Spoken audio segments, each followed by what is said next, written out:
Assalamualaikum warahmatullahi wabarakatuh dan salam sejahtera. Jadi untuk topik yang kedua ini kita nak buat sedikit pengenalan berkenaan dengan Arduino IDE. Jadi kita nak tengok sikit lah apa yang ada dekat Arduino IDE ni. Okey, boleh buka Arduino IDE masing-masing. Kemudian tunggu sekejap. Okey, kita start dengan Arduino IDE. So kita tengok kat sini ada, kalau macam saya akan bahagian kepada 4 bahagian. Okey, ni bahagian pertama iaitu bahagian menu. Bahagian kedua, bahagian untuk shortcut. Okey, shortcut button. Okey, bahagian yang ketiga, bahagian untuk kita tulis kita punya program. Dan bahagian yang keempat, kita nak tengok kita punya error ataupun sebagainya lah, nanti kita tengok. Okey, kita mulakan dengan kita punya bahagian pertama iaitu bahagian menu. Okey, bahagian menu ni ada 5, 1, 2, 3, 4, 5. Okey, kita mulakan dengan file. Okey, dalam file ni kalau awak biasa dengan software-software dalam Windows ni ataupun software lain, dia lebih kurang sama aja. New, open, ni memang benda yang sama. Okey, new ni apa? New ni bila kita klik kat sini dia akan create satu sketch yang baru. Dia akan buka sketch yang baru. Okey, open ni kalau kita klik kat sini, apa yang berlaku ialah dia akan buka folder lah untuk kita tengok yang mana yang kita dah save itu. So kita boleh open projek-projek ataupun sketch-sketch yang kita dah buat. Okey.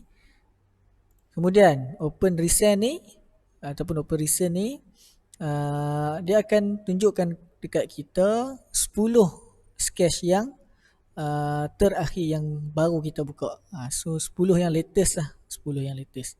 Kemudian sketchbook ni dia akan senaraikan apa sketch-sketch yang kita simpan dalam kita punya folder sketchbook. Okay, so untuk yang saya punya ni ada 2 lah. Macam anda semua mungkin belum ada lagi. Okay, kemudian example ni by default dia akan ada 11 sahaja dulu. Okey, bila kita install Arduino IDE dia akan ada 11 ni dulu ataupun 10.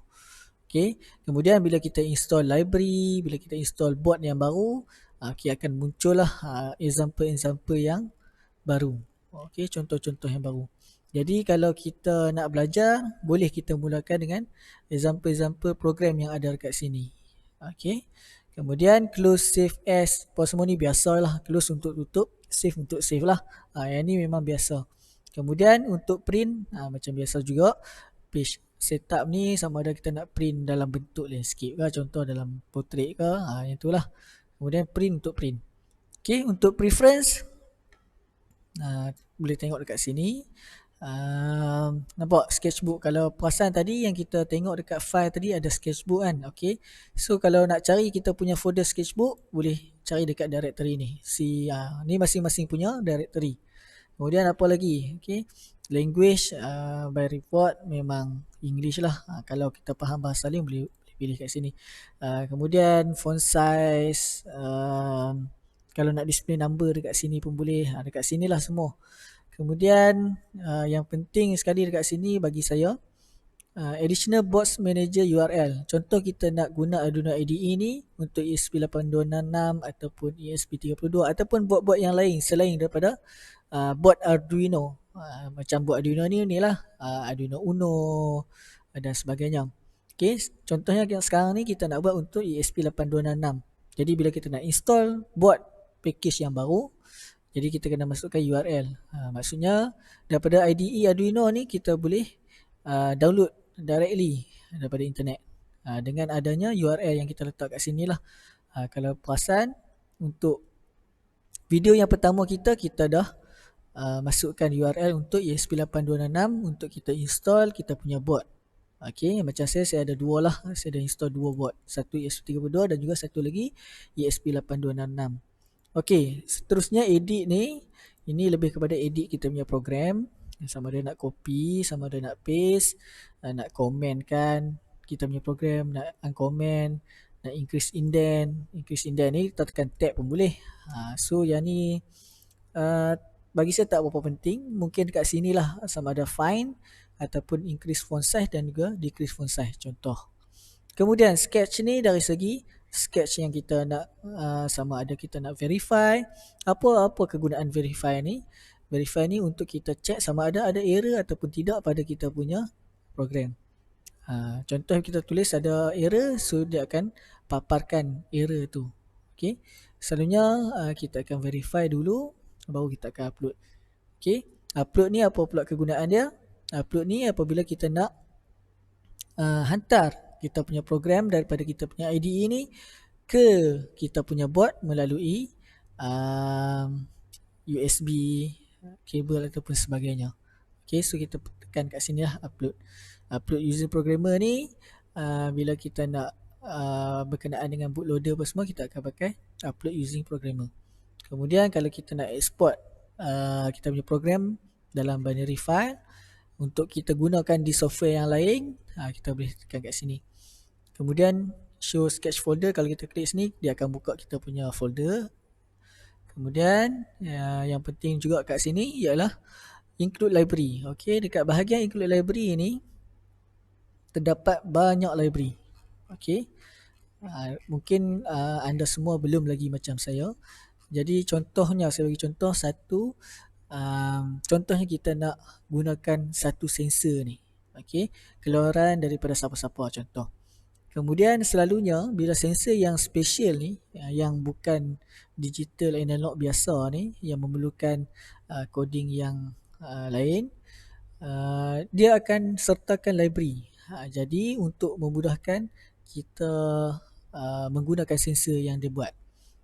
Jadi kita nak guna sensor dia, kita kena masukkan dia punya library agar program yang kita buat tu dapat difahami, tidak menimbulkan error lah. Okay. So kalau tekan manage libraries ni, akan keluarlah senarai library-library yang wujud, yang telah dibangunkan oleh ramai orang. Okay, sebagai contohnya nanti kita nak pakai temperature sensor daripada yang bernama DHT ni. Okay, so kita kena install dia punya library. So kat sini pun banyak library yang wujud. Jadi kita kena tahu lah yang mana satu kita nak guna. Okay, ini kemudian. Okay, seterusnya dekat sini yang penting bagi saya kita kena bincangkan iaitu serial monitor dan juga serial plotter. Okay, nanti kita akan ulas lebih lanjut lah. Cuma ni sebagai pengenalan. Serial monitor ni ialah bila kita tekan kat sini, dia untuk mewujudkan komunikasi secara siri antara laptop kita dengan kita punya controller, iaitu macam Arduino ke, microcontroller apa, ESP8266 ke. Okay. Dan dia dari segi macam monitor lah, kita akan nampak teks dan sebagainya. Untuk serial plotter ni sama juga, komunikasi secara siri, tetapi dia dalam bentuk graf. Okay, dalam bentuk chart. Dalam bentuk chart. Okay, kemudian board. Okay, kat sini kita perlu pilih board apa yang kita nak gunakan untuk kita program. Contoh nanti kita nak pakai ESP8266 Node MCU 1.0. So kita kena pilih kat sini. Kalau tidak, dia tak kenal kita nak hantar program tu ke siapa. Okay, so dia akan jadi error lah. Okay. Kalau belum ada dekat sini ESP32 dan juga ESP8266 ni, kita kena guna boards manager ni lah untuk kita tambah board yang baru. Sebab apa? Arduino IDE ni kegunaan dia sebenarnya dicipta untuk Arduino saja dahulu. Kemudian ESP32, ESP8266 board ni pinjam saja. Okey. Kemudian port. Port ni untuk kita kenal pastilah dekat COM mana ataupun USB port mana yang kita sambung. Okey.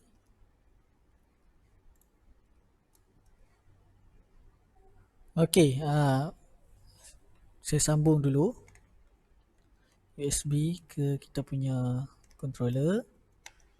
Okey. Dan kita boleh check dekat kita punya device manager lah.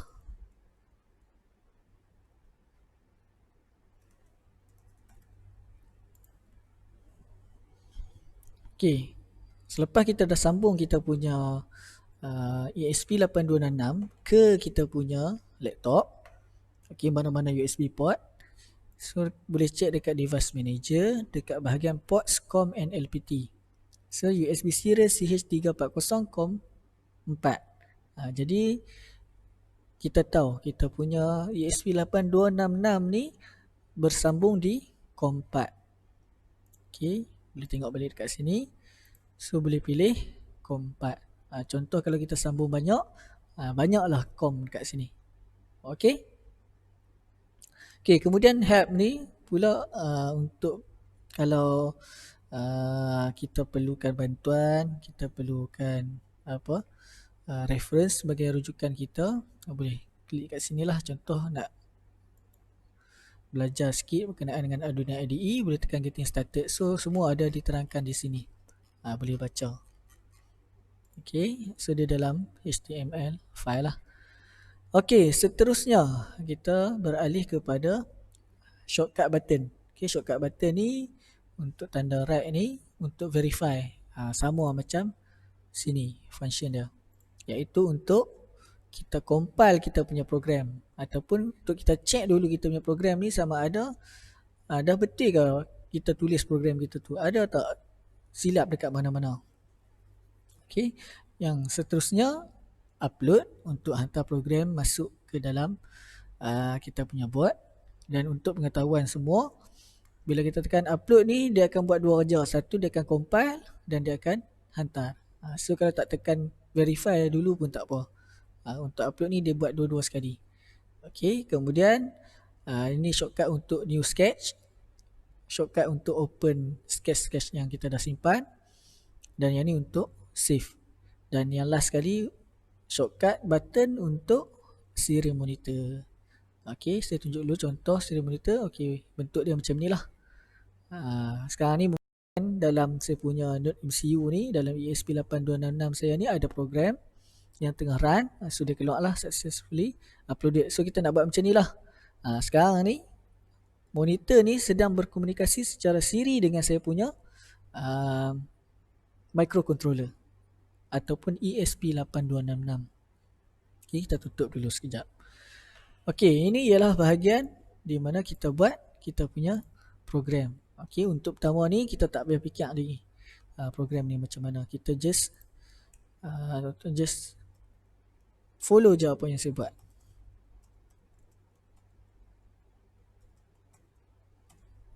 Okay.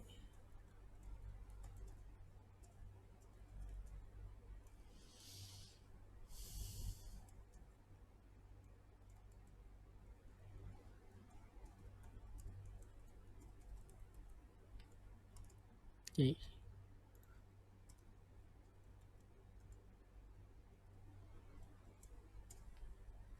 Okay, setelah anda semua siap menulis, pastikan semua sama, ada semicolon, ada quotes, ada titik, pastikan semua sama supaya tidak ada error.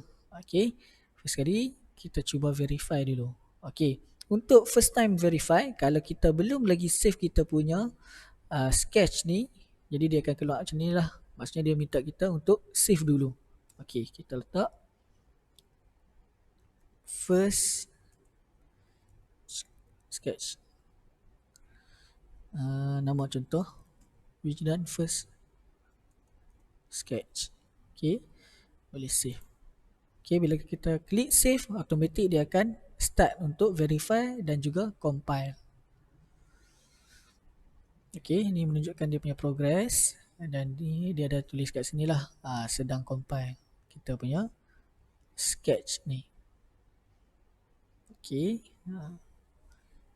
untuk first time verify selalunya dia akan mengambil sedikit masa lah. Kemudian untuk next tu tak banyak masa, dan dia juga bergantung kepada kita punya program. Kalau panjang, lagi lama lah untuk dia compile. Okay, sekarang ni dia menunjukkan done compiling, dan putih ni menandakan tak ada error lah, tak ada error. Okay, cuba kita buat satu error kat sini. Kalau perasan dia semakin laju lah. Jadi dia tak letak kat sini dan compiling. Dan dia ada tulis kat sini exit status 1 expected semicolon before curly braces token. So ada error lah kat sini. Jadi kita cuba upload terus. Okey, upload seperti mana saya cakap tadi, dia ada dua kerja dia akan buat. Satu, dia akan compile dan dia akan hantar masuk program yang kita buat ni masuk ke dalam kita punya microcontroller iaitu ESP8266 ataupun Node MCU. Okey, nampak compiling sketch. So kalau kita tak verify dulu pun tak apa, kita boleh terus compile. Okey, verify. Okey, so dia akan start untuk write program ni ke dalam kita punya microcontroller. Okey, kat sini ada dia punya progress lah.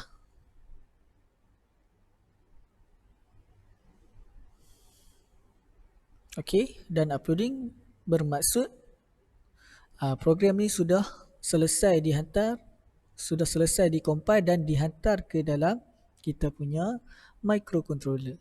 Okey, dan sebenarnya program yang saya buat ni ialah untuk dia berkomunikasi secara siri dengan serial monitor kita. Okey, kalau tengok kat sini, successfully uploaded to. Okey, so berjaya lah. Untuk first sketch kita ni berjaya. Okey, dan untuk tuan-tuan atau tuan-tuan semua, pastikan baud rate ni sama dengan apa yang kita setkan di dalam kita punya program. Mesti berpadanan. Okey.